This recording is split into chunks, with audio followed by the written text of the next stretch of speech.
Hi, I'm Christina Heidick with PTO Answers, and today I'm going to talk to you about how to deal with the uncertainty of the pandemic and the recession that we are currently in, like kind of globally. And this video was inspired by my reader Ellen, who reached out and said, hey, I need some guidance. I am looking for information on how to deal with budgeting and planning and fundraising given this new situation we're all dealing with. I'm going to dive into some of those topics in this video.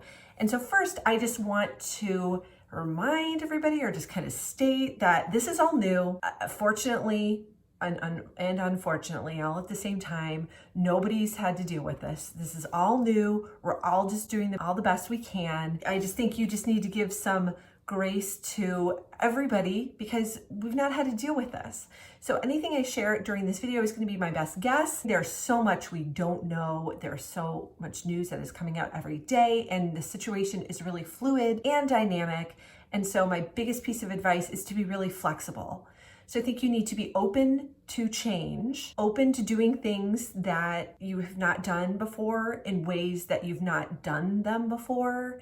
You need to be open to not doing things that you've always done. That is hard. As far as planning for this next school year, what it's going to look like, your guess is as good as mine. I met with my children's pediatrician last week. My youngest had a well checkup visit, and he is a leading pediatrician here in the Cleveland area, highly regarded, very involved with a lot of clinical research. He is in the know. I am very fortunate to have him as my children's healthcare provider. I asked him, I go, okay, just like, let me know what's your best feelings about and your thoughts about this, right? Because he has a lot more knowledge about this than I do. But what he said was, and this is hard to say, hard to hear, hard to process. So just know that going in. He said, we're probably looking at dealing with this for the next 18 months to 2 years. I was like, what about school?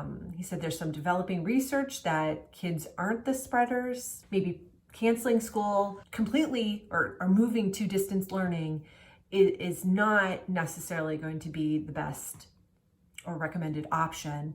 He is on the advisory board for a couple different school districts in the area. And what he shared with me and he's sharing with them is that his recommendation is that maybe school goes August through October-ish. And then again, April through June. As we are here today in mid-May of 2020, anybody's best guess, so don't take it for gospel. But I think the lessons and the bigger thing to keep in mind here is that you just need to be flexible. So what does that look like for PTOs? Knowing that the school year is going to look really different than what we're used to.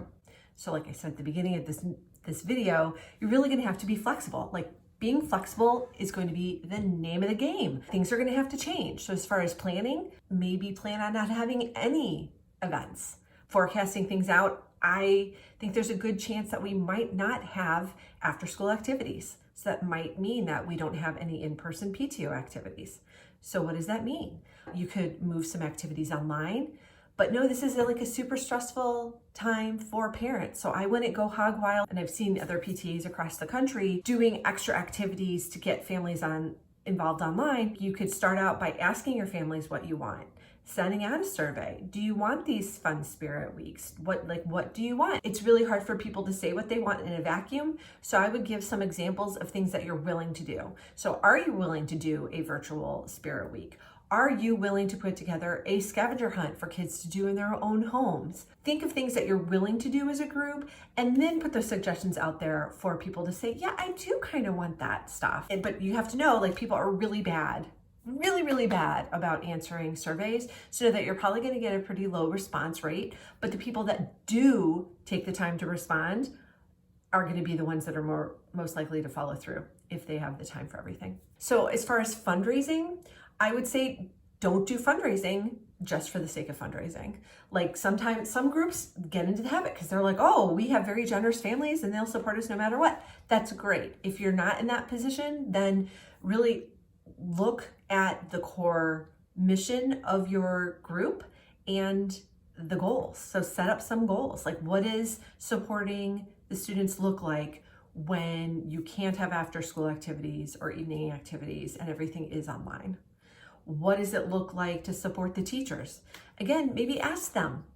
I would just ask, because every community is going to be different. To have events and fundraisers, just make sure everything is very closely aligned with that mission, with the stated mission of your group, as well as the goals that your executive board sets out. So I think if you're closely aligned with that and you are not doing too much, that's the tendency of some leaders. They feel bad about everything, so they just want to go gung-ho and do all this great stuff. And I think less is going to be more. For fundraising and also events, I think it's very smart to move it online when possible. My own group moved what was supposed to be an in-person fundraiser to an online fundraiser, and we actually ended up making way more on the online fundraiser than we would have if we had it in person. Even though so many people are out of work, there are also just as many people not out of work.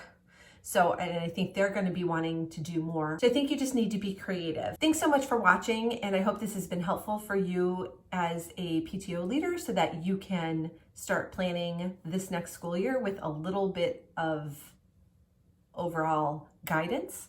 And as things develop, I'll be back with more recommendations. So until then, take care, and I'll talk to you soon.